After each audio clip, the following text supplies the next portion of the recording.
Les gens qui disent à Jésus: «Maître, nous voulons voir un signe». On en est tous là. Bah, écoutez la réponse. En ce temps-là, quelques-uns des scribes et des pharisiens adressèrent la parole à Jésus. Maître, nous voulons voir un signe venant de toi. Il leur répondit: Cette génération mauvaise et adultère réclame un signe, mais en fait de signe, il ne lui sera donné que le signe du prophète Jonas.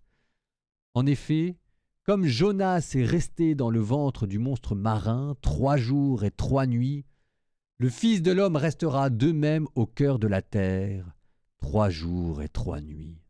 Lors du jugement, les habitants de Ninive se lèveront en même temps que cette génération, et ils la condamneront. En effet, ils se sont convertis en réponse à la proclamation faite par Jonas, et il y a ici bien plus que Jonas. Lors du jugement, la reine de Saba se dressera en même temps que cette génération, et elle la condamnera.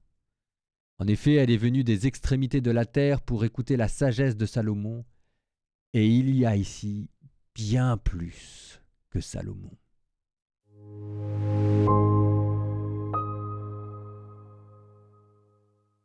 Vous imaginez un mari qui dit à sa femme: Est-ce que tu m'aimes? La femme qui lui répond bien sûr. Et le mari qui dit: Est-ce que tu as une preuve? Et le mari qui répète ça tous les jours: Est-ce que tu m'aimes? Est-ce que tu m'aimes? Est-ce que tu m'aimes? À la fin, la femme a envie de lui dire: Bah écoute, ça fait 30 ans que je suis là. Ça fait 30 ans que je t'accompagne dans les maladies, dans les difficultés, dans les ménagements, dans les enfants, etc. Et tu veux quoi comme autre preuve encore? Eh bien, c'est ça.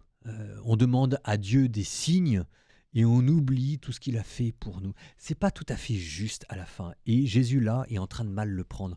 Parce qu'à toujours vouloir demander des preuves, à la fin, ça veut dire quoi? À la fin, ça veut dire qu'on n'a pas vu tout ce que Dieu a fait pour nous. C'est-à-dire que tout son amour pour nous nous est passé complètement par-delà la tête, par-delà les yeux, qu'on n'a rien vu. Il y a une manière de montrer des preuves qui montre en fait que vous n'avez rien compris, que vous avez vécu toute votre vie dans l'ingratitude.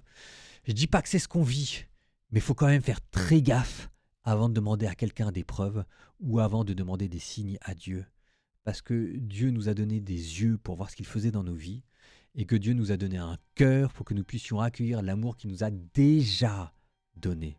Donc avant de demander des signes, faisons bien attention à ce que nous soyons déjà dans la louange.